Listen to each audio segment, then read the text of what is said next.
we can just move on to Daeron the First. Oy vey. Yeah, he had a reign from 156 AC to 161 AC, so a total of 4.5 years. Yeah, he was known as the Young Dragon or the Boy King. His famous words: "You have a dragon. He stands before you." That's a pretty good line. I enjoy that. I'm pretty sure that's how he got his council to follow him into war. Into a ruinous war. Yeah, Yes. ruinous war again. With a 'Cause- country that can, like, fight in ways that you don't really understand and has resources that you have exhausted in the recent Yeah, devastating conflict. Yes. Also, it wasn't even like they went to Dorne because it was like, well, we need resources, so we're going to conquer this place. Like, obviously, that would still be wrong, but, like, at least there's, like, a reasonability there. Like, it was just like, But he Dorne, just we wanted want like it. this. He wanted like the seventh kingdom of the seven kingdoms. Yeah. He was missing one. He wanted From to the be set. better than Aegon the Conqueror, so he went for Dorne. yeah. He was a completionist. He was a completist collector. Gotta catch them all. Gotta catch them all. Yeah, so Daeron the First, known as the Young Dragon, was the eldest son of Aegon III, and the 8th Targaryen to sit the throne. He inherited the throne at age 14 and was famous for conquering Dorne and then losing it quite quickly after. And dying in the process. Yes, and dying in the process. He also wrote a book which is seen to be quite eloquently written and very insightful into strategy and stuff. So he was apparently a very brilliant young man and a brilliant strategist. But yeah, he died. You know how he would have been more brilliant? Growing up.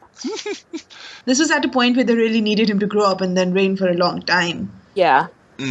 Yeah, and he did the one thing that he didn't do the one thing they needed him to do. Especially, presumably knowing the mental states of the people who might follow him.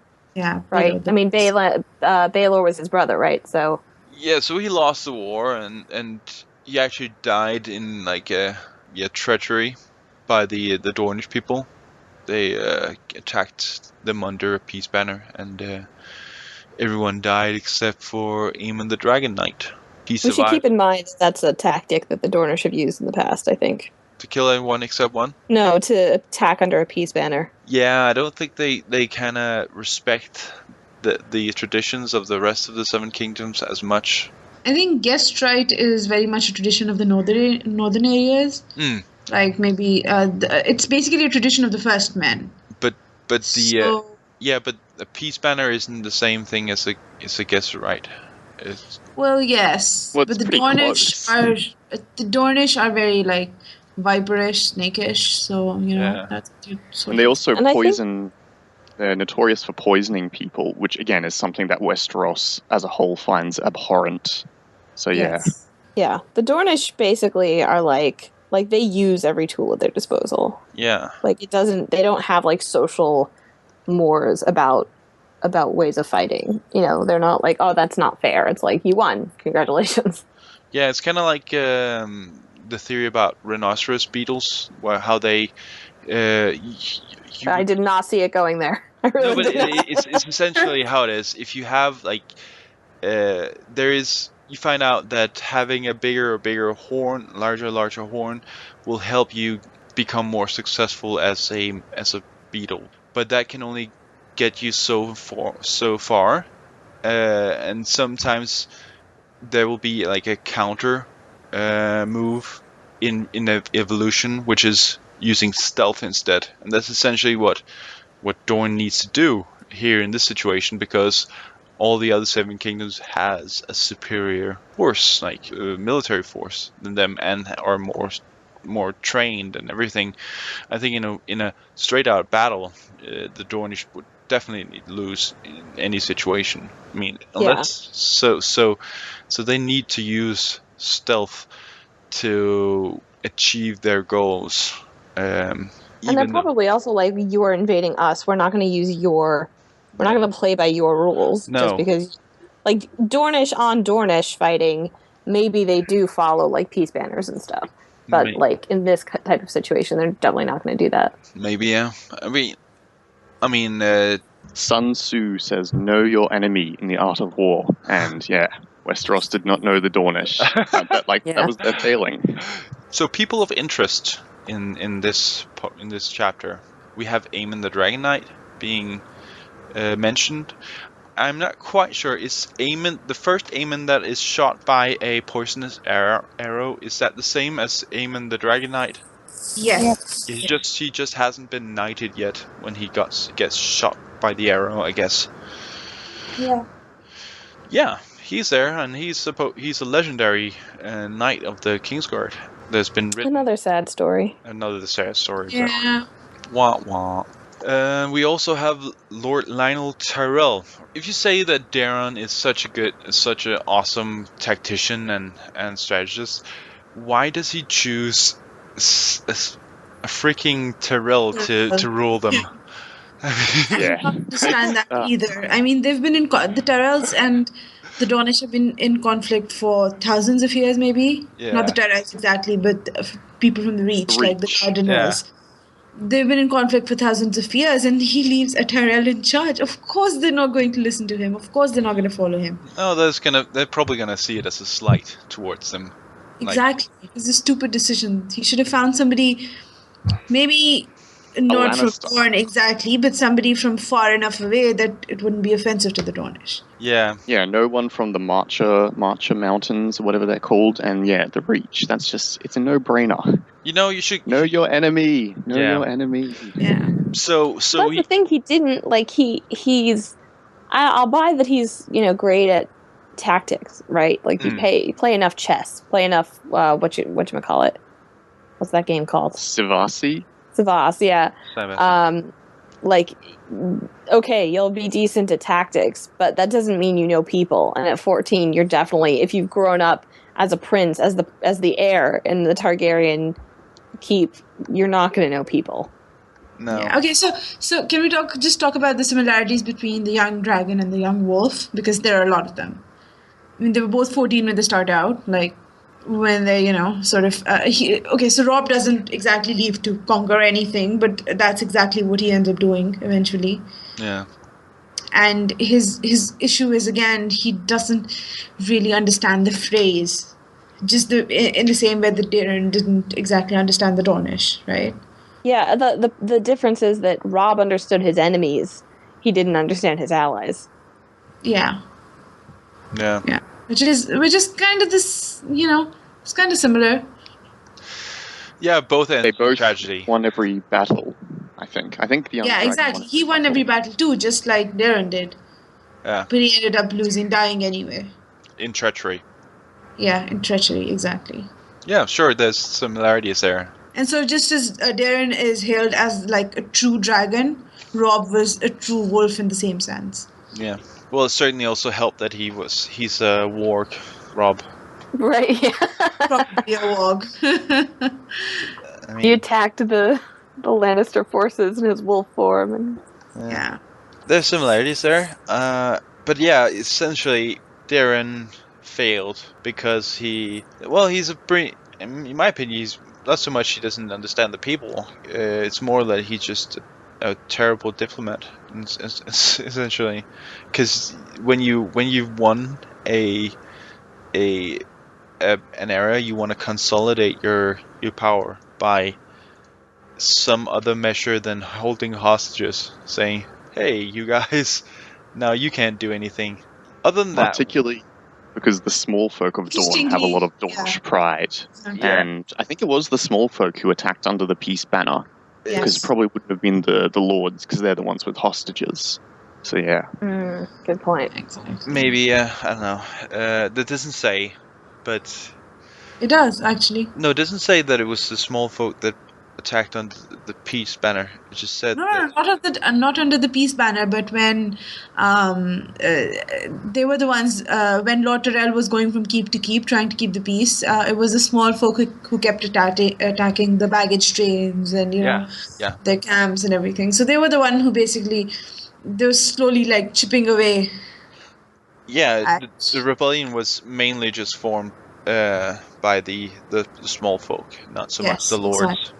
Exactly. Maybe they had like the support of the lords. Yeah. But obviously the lords couldn't do anything, like in the open. It kind of reminds me of Braveheart, kind of the thing where the people who are actually in power, they don't really do anything to begin with because they're afraid, and then after a lot of peasants uprise, and they think, oh well, it seems like they're winning. We'll help them then. It's popular. Let's do it. So we also have Lord Guile of Sandstone, which is the lord of the keep where Lionel Tyrell meets his final night. Yeah, nothing much to say, but they just mention him as a potential complicit in the assassination of Lionel Tyrell. Do you believe that? I think so. I wouldn't put anything past Dornish. It's your bed with your sash. You know, if people are putting a bunch of scorpions above that, he'd have to know. He's gonna stand there. Hey, what are you guys doing? Nothing. Oh, okay. Why do you have a giant terrarium of scorpions there? It's like, yeah, nothing. We're decorating. Yeah, decorating. Yeah. Oh, okay, fine. Carry on. He must have been complicit in it. But how about Daeron and himself? How many lemon cakes would you like to give him? Daeron, maybe 1. I'd give him like 2.5. Like, yeah, maybe. Yeah, I guess 2. The thing is, he's like, you think of him. He's a good military strategist. Okay, if he had become king after like a time of peace, if it had been like, you know, very peaceful in the kingdom for a long time, then it would have been fine. If he wanted to, you know, add to his, you know, kingdom, go and conquer something like, you know, kings like to do. But he's following like a period of truly terrible war, and he just suddenly ups and decides to go to Dorne instead of ruling his kingdom like he should have. And it's kind of strange to think of him being raised by Aegon. I mean, obviously you don't know how much he was like really raised by him, but like a father who was so deeply impacted by the war, and then he's just like, let's do war. Yeah. Yeah, because he's a teenager. He doesn't think straight. Which you have to give Rob, I guess, a little credit in that the war came to him, not the other way around. Yeah. So yeah, I'm a little conflicted about Daeron, because I used to initially just think he was an idiot who just made war for no real reason. But I kind of think that, or other people have pointed out that, you know, having Aegon as your father, he was probably seeing the realm waste away a bit.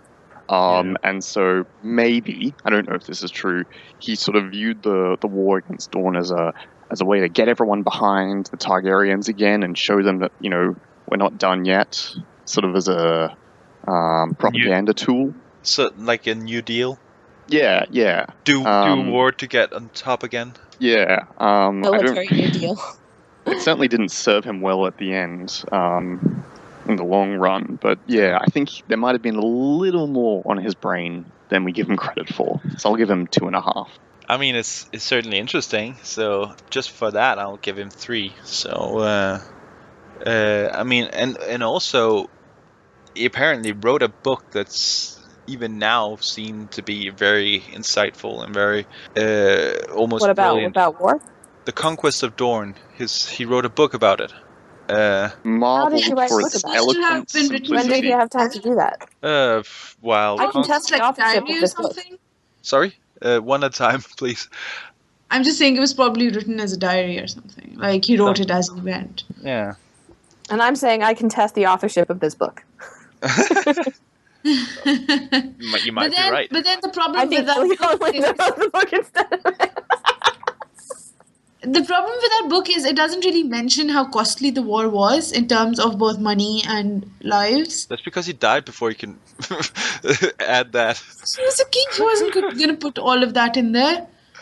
No. He also exaggerates the numbers. He says that the Dornish were more numerous so that he comes across as like even better. Oh, yeah. But yeah, I would do that if I was 14 and writing a book. I'd be like, yeah, I totally conquered Dorne, and they were like, they had their own dragons and sandworms, but we killed them all, and yeah. It's that war it's kind of like a guitar. 14-year-old boys now get guitars to get with girls. He just made a war instead. Like he should have been married at that point. I mean, yeah. He had like 3 beautiful sisters. He should have been married.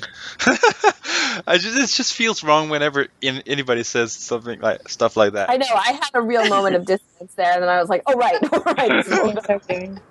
He's 14. He has sisters. Why isn't he married? Yeah. Yes, exactly. He should have been making babies by now. Okay. I really don't like him as a king, probably because of an historical parallel in my country. There was a king who also went off to war without an heir and all that, and then got killed in a battle, and Spain conquered the country for like decades. So yeah, that colors my perception of the fictional history, probably. Yeah, no, that's a very good point. Yeah, but the thing is, Daeron technically has an heir. He has a brother. Yeah, but if everyone had decided, like, oh, Balon's crazy, Baelor's crazy, But we're then not... he had an uncle, he had 2 cousins. Like, it wasn't like there was any shortage of Targaryens at this point. Well, he was 18 when he died. He could have married before, even if it wasn't to a relative. Yeah, if he was going to go to war, not that an infant king would have been much better, but he should have left a child on the way, for sure. Yeah. Should have. That's what Rob was trying to do. Yeah, he definitely should have banged one of his sisters. Agreed. He had 3, man. He could have just chosen one. Didn't have to do all of them. So these are the sisters who get locked in the Maiden Vault, right? Yes. Yeah. Diana the Defiant, and I don't remember the others. Rhaena and Elena. Hold on. Yeah. They probably prefer to be married to him than to be locked. Yeah.